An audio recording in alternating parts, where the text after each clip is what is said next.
Се враќаме во студиото, како што кажавме, тука е господинот Јасмин Реџепи од невладината Легис. Господине Реџепи, добре дојдовте во студио 10. Разговараме за ситуацијата на Блискиот Исток пред се со последната ескалација, тоа е нападот на Израел врз Иран. Како што знаеме, во војната се вклучија директно и Соединетите Американски држави со напади врз Иран, врз иранските нуклеарни постројки. Каква е, како за еден влез во разговорот, која е вашата оценка за сегашната ситуација во таа војна? Пред се треба да знаеме дека овој резултат на едно самоволие на Блискиот Исток, спротивно на сите меѓународни конвенции, права, човечки права. Знаете, постои Агенција за атомска енергија која што има своји инспектори и тие Иран потпишал соработка, им дозволува да влегуваат, да контролираат дневниот извештај дека не постои атомско, односно нуклеарно оружје. Од друга страна исто подписнички Иран се подписнички на тој договор меѓународен за неширење на нуклеарно оружје. Од друга страна го имате Израел кој што никогаш не потврдил и не негирал за своите нуклеарни боеви глави кои што ги има на своја територија, односно оружје, и која што е единствена земја на Блискиот Исток, во Блискиот Исток кој што го има. Никогаш не го потпишала тој меѓународен договор, значи не е земја подписничка и исто така не дозволува инспекторите на Агенцијата за атомска енергија да влезат и да направат било каков извештај. И одеднаш гледате дека некоја земја која што ги нема сите тие работи, нема никаква основа, треба да биде и една падната. Пред се треба исто така да знаеме дека овој напад од страна на Израел врз Иран е како една димна завеса и се работи за одвраќање на вниманието на светската јавност од тоа што Израел веќе 20 на месеци го прави во Газа. Бевме во една ситуација каде што целиот свет, сите народи беа против она што се работи што се прави во Газа, геноцидот кој што се случува таму. Треба да знаеме дека за тие 20 месеци 56.000 луѓе, официјална бројка, се убиени, меѓу кои што над 18.000 деца. Зборуваме значи за цивили. Граѓаните од целиот свет се крена против тоа, организираа маршеви, се организираше флотила, се организираше пристигнување за протести во Египет преку Каиро аеродромот. Од друга страна имавме протести од страната на внатре во Израел, значи луѓето кои што се против војната воопшто, отидоа и стигнаа малтене до границите со Газа, марширајќи, протестирајќи. И во тој еден таков момент се реши Израел да го нападне Иран. Израел да почне прв. Последиците од, значи, гледаме која е целта на вакво нешто, но имаме и последици. Последиците може да бидат минимални, но може да бидат и катастрофални доколку се продолжи со бомбардирање. Јас се надевам дека и меѓународната јавност се надева дека Соединетите Американски држави ќе застанат со толку, со само бомбардирање на тие нуклеарни постројки во Иран, но не и со чекор повеќе, а тоа е обид за промена на режимот, бидејќи тука е веќе потребна една поголема интервенција, тоа ќе значи поголем конфликт внатре во самиот Иран.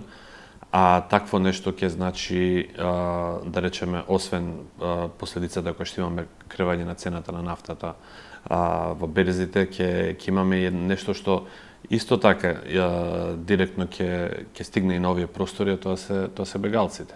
Бидејќи гледавме слики си во овие скоро 10 на 12 дена како луѓето само од Техеран, кој што е 10 милиони луѓе, бегаат од главниот град. Каде одат тие луѓе? Иран е голем, има место каде да, но сите тие се упатуваат на границата кон Турција. Исто така видовме дека европските политичари веднаш седнаа со турските представници како да се заштити границата помеѓу Турција и Иран, за да немаме нов бран на бегалци. Но доколку продолжи војната или доколку ескалира ова што се случува, таму тогаш несомнено е дека Турција ќе биде преплавена. Ако е Турција преплавена, сите тие луѓе знаеме од искуство од претходно дека ќе дојдат и тука. И тоа зборуваме сега за ситуација која беше граѓанската војна во Сирија, 20 на милиони држава, каде што во Турција имаше околу 3 милиони бегалци, ми се чини, така беше? 6 беа? 6 милиони бегалци и колку беше силен тој мигрантски бран. Сега зборуваме за земја од 90 милиона Иран, каде што сето тоа е мултиплицирано повеќе пати. Добро, во однос на нападот врз Иран, тоаш кои би можеле да бидат мотивите? Знаеме дека видовме изјави, јас барем гледав стари изјави од Нетањаху, да речеме од 2012, 2014, 2015, каде што се повторува цело време истата мантра. Иран е 2 месеци близко до развој на нуклеарно оружје. Иран е 2 недели близко и така натаму. Значи, очигледно е дека цело време се нешто што е кажано пред 10-15 години, повторно се кажува, како што вие велите и Меѓународната агенција за атомска енергија вели дека нема такво нешто. Советничката за национална безбедност на американскиот претседател Трамп, Тулси Габард, вели дека проценките се дека Иран не е близко до нуклеарно оружје, но сепак дојде до нападот.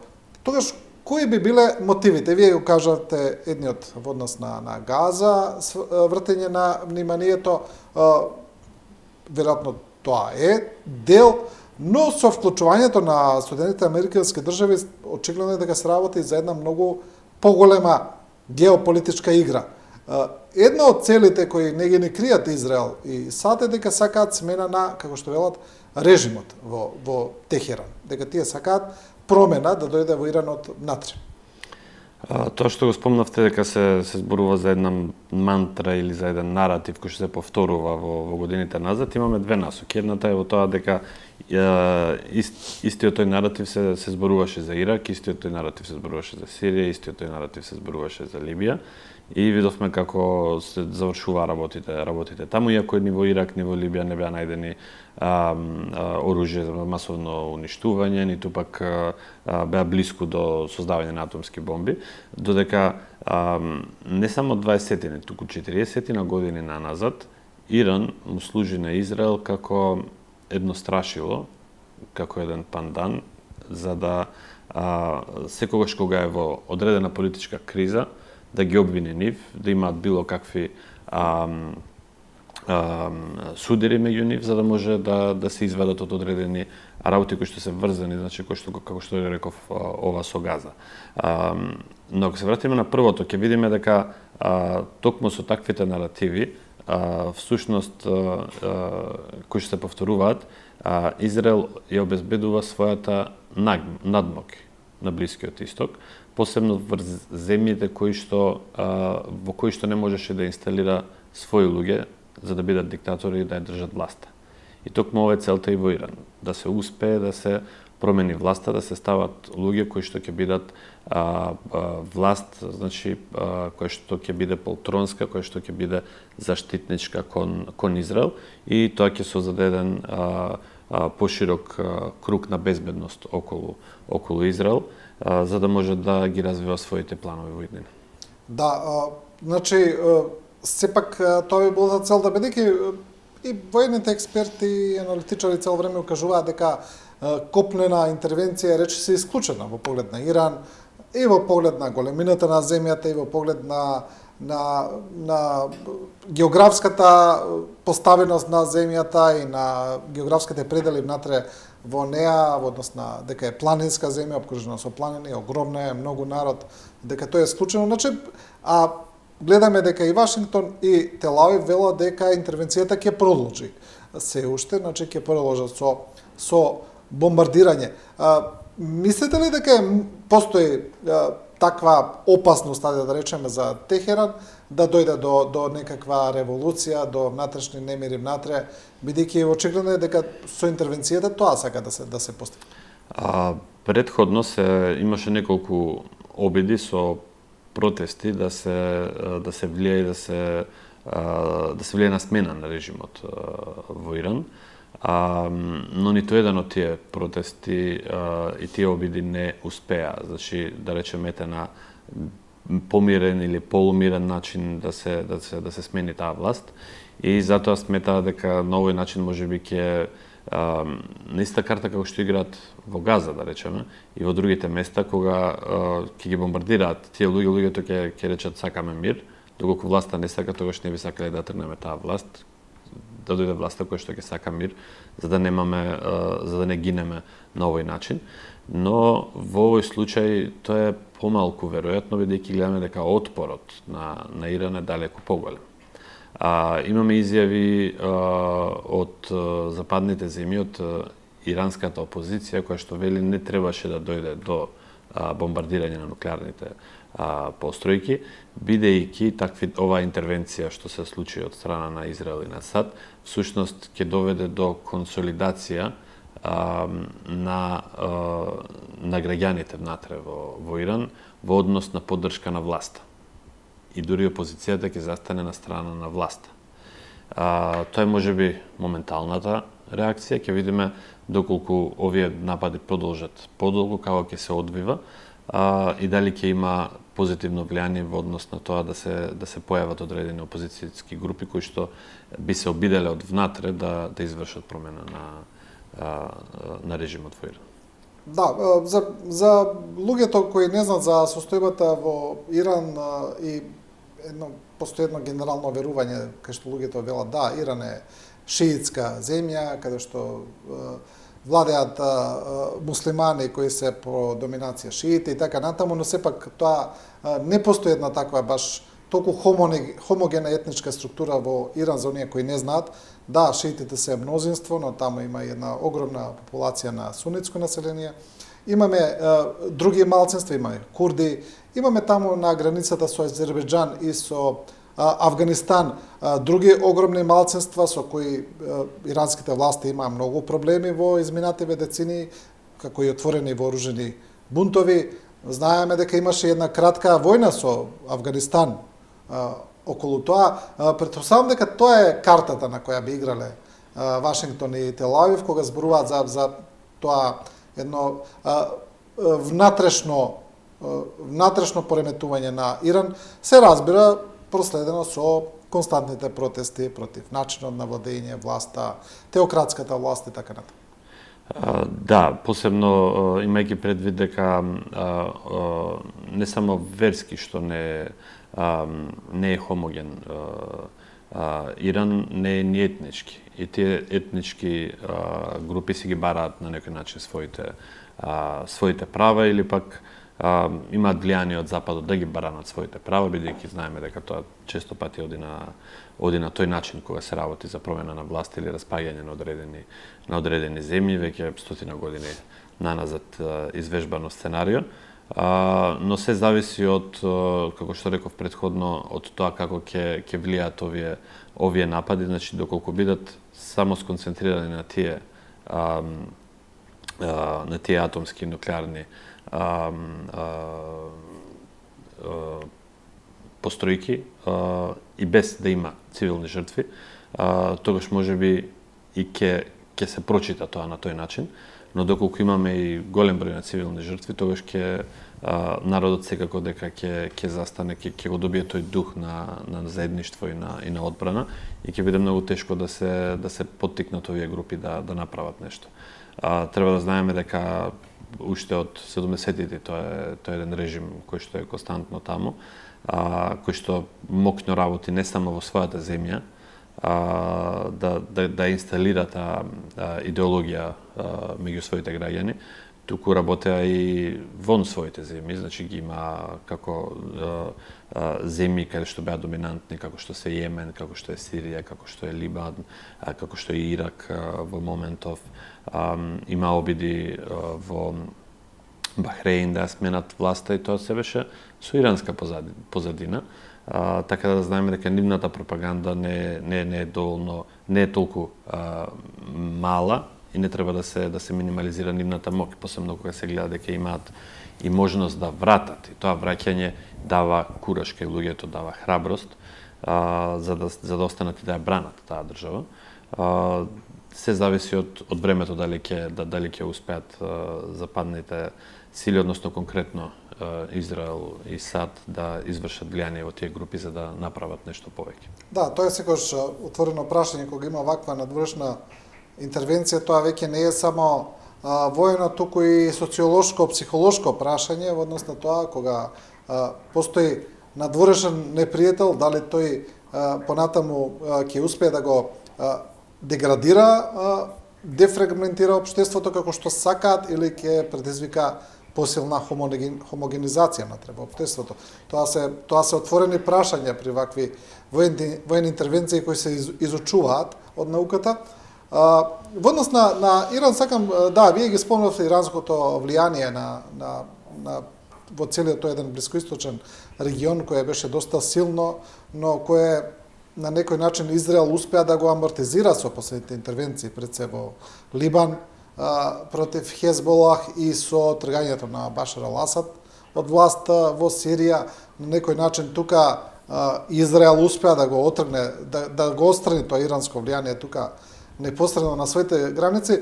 Па гледаме дека и во таа официјална реторика на Израел во однос на нападот врз Иран, тие велат, ние не ја отстрануваме само опасноста врз Израел, туку и опасноста која Иран го прави врз своите арапски соседи. Ние го ослободуваме, под наводници, нели, целото арапско полуострово од влијанието на Иран. Тоа е израелска пропагандна реторика, се разбира, но постои тука една вистина дека и односите на Иран со своите не само арапски соседи, туку и во односите со Турција, Азербејџан, Афганистан, со сите соседи, не се баш толку добри. Постои една силна борба за доминација, да речеме, на Блискиот Исток помеѓу Иран и Саудиска Арабија, да речеме, па и Турција, може да се каже. Да, која е разликата на Блискиот Исток? Значи, имаме доминантно арапско население и повеќе арапски држави. Иран е се персици, односно фарси и мешавина од други соседни народи. Тие се наследници на една сосема друга персиска империја. Ривалитетот бил помеѓу персиците и арапите. Арапите ги победиле некогаш персиците со враќање на со доаѓањето на овој режим во Иран се прави враќање на славата на таа Персија и на некој начин таа пропаганда дека сега повторно ќе се врати таа славата на таа империја назад.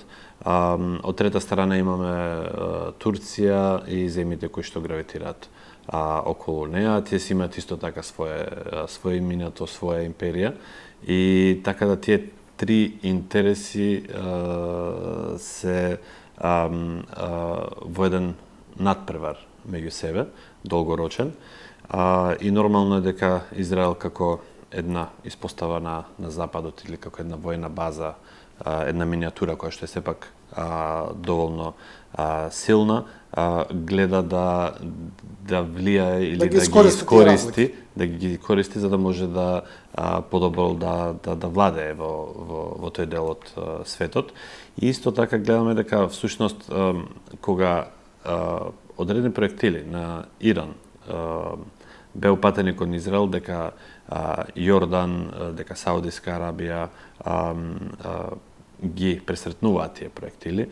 Гледаме дека сега новата влада на Сирија го отвори своето небо за израелските авиони, што значи дека навистина тие арапски држави и имаат такво едно размислување, дека Иран навистина представува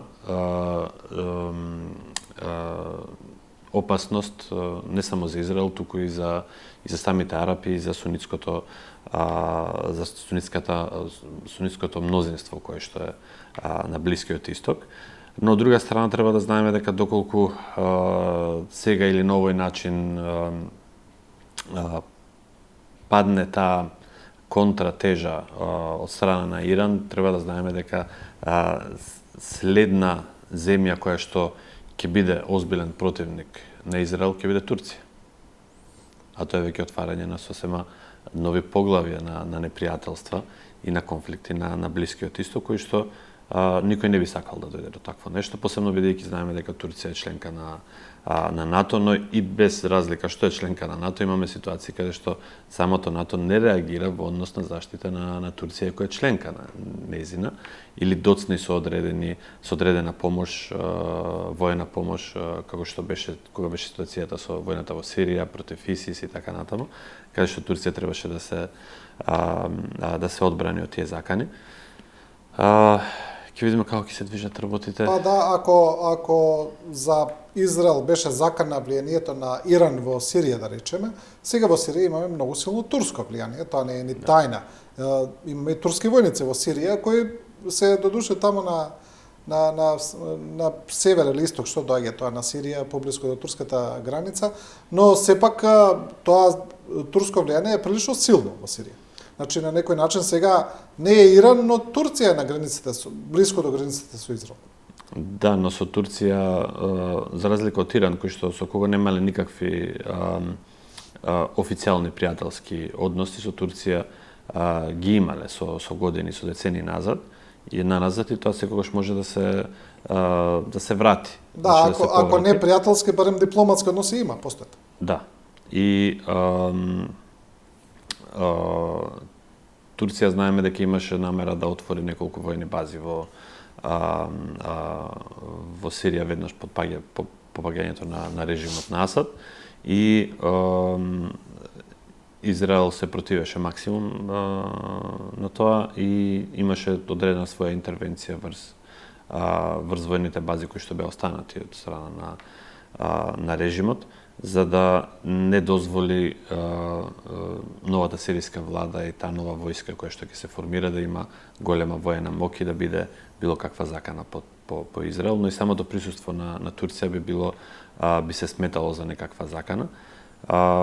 Интересно е дека токму оваа нова влада всушност беше една локална помала влада во регионот на Идлиб, кој што беше контролиран од страна на турските војни сили и се докажа како успешна, и нивното реинсталирање таму се докажа прво успешно, а второ очекуваме дека ќе има истата успешна приказна во однос на тоа да конечно да завладее поголема безбедност и поголема контрола и централна власт врз целата територија во Сирија, и нивната блискост политичка со Турција би на некој начин би дала гаранција дека таа нова сиријска влада и нова сиријска држава ќе функционира на некој побезбеден и подобар начин пред се за своите граѓани, а подоцна и за соседите околу нив. Да, и уште кога зборуваме за Иран, мора да се спомене дека тука имаме една поширока импликација. Знаеме дека Иран е во блиски односи со Русија, многу блиски односи, имаат и стратешко партнерство, потврдено и од нивните парламенти. Иран редовно ја снабдува Русија со оружје во војната со Украина, тука се познатите шахет дронови, но гледаме дека добива и директна поддршка од Кина во однос на интервенцијата. Имаше и некаква неофицијална информација дека и кинески авиони слетале во Иран како некаква помош, не знаеме дали тоа е точно, но сепак Русија отворено кажува дека за нив е неприфатливо да дојде до смена на режимот во Техеран и дека тие веројатно ќе се обидат да го одржат. Бидејќи ја спомнавме и ситуацијата со бегалците, рутата, но има уште една рута, тоа е Азербејџан, која веќе доаѓа на директна граница со Русија, доколку и натаму тргнат бегалци од Иран, но на некој начин, доколку дојде до промена на режимот, ќе се инсталира и една нова власт во Иран која ќе биде на задната врата на Русија. Тука Русија има многу силни интереси тоа да не се случи. Да, без разлика на руските интереси да не се случи такво нешто, Тоа што го гледаме, освен осудите во Генералното собрание на Обединетите нации, и не гледаме дека нешто на вистина поголемо прават, ниту Русија, ниту Кина. Не само за самиот Иран, туку едноставно за тој светски поредок кој што го имавме претходно, каде што Обединетите нации постоја како институција за чување на мирот во светот.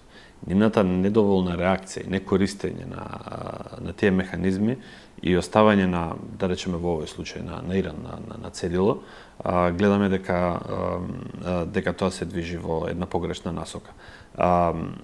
Што значи сојузништво? Не е сојузништвото само иранските дронови да додат во Русија за да може да се употребат во Украина. Сојузништво е кога има за цел Израел да нападне земја која што е 100 пати поголема од него, американските носачи на авиони доаѓаат блиску и реагираат. А ние го гледаме тој наратив уште пред неколку месеци, имавме слични бомбардирања и сличен краток, слично вакво сценарио кој што гледаме сега беше само пократко. Имаше доволно време и кинезите да донесат своји трупи и во Персискиот залив или русите да го направат истото, чисто да ги задржат тие своји интереси. Тоа не го направи. Тогаш гледаме дека тоа сојузништво кој што Иран го има со своите така наречени пријатели, уствари не е искрено и еднострано. Да, и очигледно е, можеби и тука е прашањето, и дека не ни можат нешто многу да направат. И тогаш е прашањето, што ако сте сојузник со Русија или со Кина, кога не може да ве заштитат? Да, всушност, тие си имаат своји проблеми, тие имаат, како што, да речеме, Русија го има фронтот во Украина и каде што треба да се грижи за тој горлив проблем. Кина го има Тајван и сите своји и дипломатски војни напори би ги насочила кон тој дел од светот, а не кон Иран. Да. Кога зборуваме за состојбата во Газа, таму ми се чини дека состојбата не е ништо подобра, напротив, полоша е, продолжуваат израелските напади, продолжуваат секојдневните убивања на цивили, продолжува катастрофалната хуманитарна состојба. Барем од оно што го гледаме во медиумите. Вие како невладена организација се вклучени и во носење на хуманитарна помош во Газа, ќе зборуваме и за тоа, веројатно знаете и малку повеќе. Да, Газа е ситуација која што на некој начин, иако се обидуваат да е засенат со отварање на овој нов конфликт со Иран, сепак не следиме што се случува и гледаме дека повеќе жртви има повторно во Газа, отколку во таа војна помеѓу Иран и Израел. Во Газа во моментот хуманитарната помош се обидува Израел да ја наметне да биде монополизирана преку фондацијата за Газа, преку нивните неколку дистрибутивни центри на југ, каде што се употребува една надмок, се употребува едно правило или умри од глад, или дојди по храна за да бидеш убиен. Секојдневно помеѓу 20 и 40 цивили гинат додека се врши таа дистрибуција која што исто така е спротивна, значи пред се треба да знаеме дека таа дистрибуција на храна не смее да прави некаква си фондација под заштита на било каква воена сила. Обединетите нации не се институција која што треба да се занемари, институција која што треба да се исклучи од игра, затоа што тие веќе функционираат таму со децении и го знаат начинот како се дели таа помош. Помошта се дели секогаш кога има доволно за сите, а не малку, па да се направи конфликт меѓу нив, па да се даде оправдание за да може да се пука кон живи цели.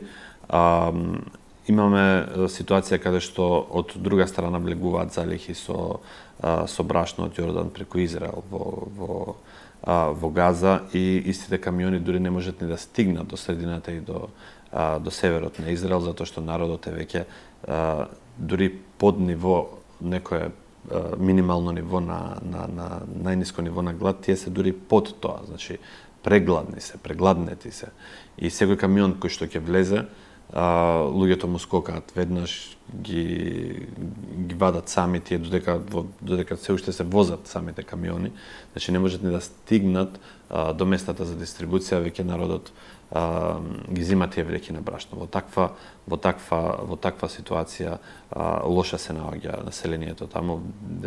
Имаме десетици деца кои што се умрени од глад, да не зборувам за тоа колку пациенти се умрени поради тоа што немаат можност да бидат лечени во болниците, затоа што нема струјата се обезбедува преку горивото не пристигнува, да не зборуваме за тоа и дека истите тие болници биваат напаѓани, гранатирани со самите пациенти, со докторите. Внатре имаме се уште доктори кои што се во израелските затвори, кои што не се пуштени. Така да едно големо непочитување на меѓународното право, а меѓународната јавност, односно политичарите, владите, молчат и не прават ништо да се смени. Или кога ќе се обидат да направат нешто во Обединетите нации, има таму една држава која што секогаш го користи тоа свое право за вето, како целиот свет да е во грешка, само тие две држави се во право. И за жал имаме една ситуација каде што нашата влада, нашето МНР, посебно со новата власт сега, никако да се сложи со мнозинството земји во светот, никако да се сложи со мнозинството земји во Европа и да гласа на страна на меѓународното право и на правдата. Ја не знам какви се тие национални интереси кои што не се усогласени со интересите на меѓународното право и со интересите на повеќето држави од Европската унија, и Македонија е толку паметна да гласа сама по свој некаков си избор. Тоа е погрешно. Тоа не е ставот на нашите граѓани. Нема ниту еден граѓанин во оваа држава кој што не се згрозува од геноцидот кој што се прави во Газа. Не можеш да бидеш да го поддржуваш геноцидот во Газа и истовремено поддржуваш меѓународното право, бидејќи тоа е оксиморон. Тие работи две не функционираат и затоа треба да биде јасна и определбата на нашето МНР и на нашата влада на која страна се. Да, во однос на Газа, нешто што ги зачуди на некој начин набљудувачите беше онаа состојба кога тој меѓународен караван кој доаѓаше од страна на Египет беше сопрен таму од некакви луѓе, со некакви напади. Тука многу луѓе се збунија што се случува. Зошто во Египет ги напаѓаат луѓето кои од целиот свет дошла да донесат хуманитарна помош во Газа? Тоа не е прв пат. Значи, исто како што бродот Совест беше погоден од проектили од дронови од Израел, за да не може да ја напушти Малта. Последниот брод беше пречекан на таков начин и беа киднапирани луѓето од Мадлин. Со Грета Тунберг. Да. На ист начин истовремено беа организирани тие големи светски маршеви низ цела Северна Африка да стигнат до Египет, од Египет кон Газа. Такво нешто се правеше и со години наназад. Позната е тој најголемиот настан на флотилата на слободата во 2010 година, кога 6 бродови беа преседнати со 600 луѓе, не со 12, и имаше војна интервенција во меѓународни води, и каде што загинаат 10 луѓе, преку 70 беа тешко ранети, сите беа приведени, па после пуштени за 3 дена назад, бидејќи тоа е начинот. Но целта е да се даде една порака дека не можеме да правиме што сакаме без разлика и да се собере целиот свет околу нас и да каже дека не е тоа што го правите во Газа. Имавме значи ситуација каде што имавме исти такви маршеви, исти такви каравани со стотина возила кои што влегуваа во Газа пред 2010 година, но после 2010 година Египет под влијание на Израел реши да не дозволи ниту еден од тие каравани да влезе, ниту еден од тие маршеви да се остварат на нивна територија. И затоа ги користеа сите своји механизми и начини да ги сопрат оние кои што беа на нивната граница, оние кои што веќе беа дојдени во Египет, да бидат најдени нивните позиции, места за протест и за собири да бидат разбиени, да се пуштат луѓе во цивилка кои што се на власта, за да може да направат неред тамо и после еден по еден да бидат депортирани повторно во своите земји.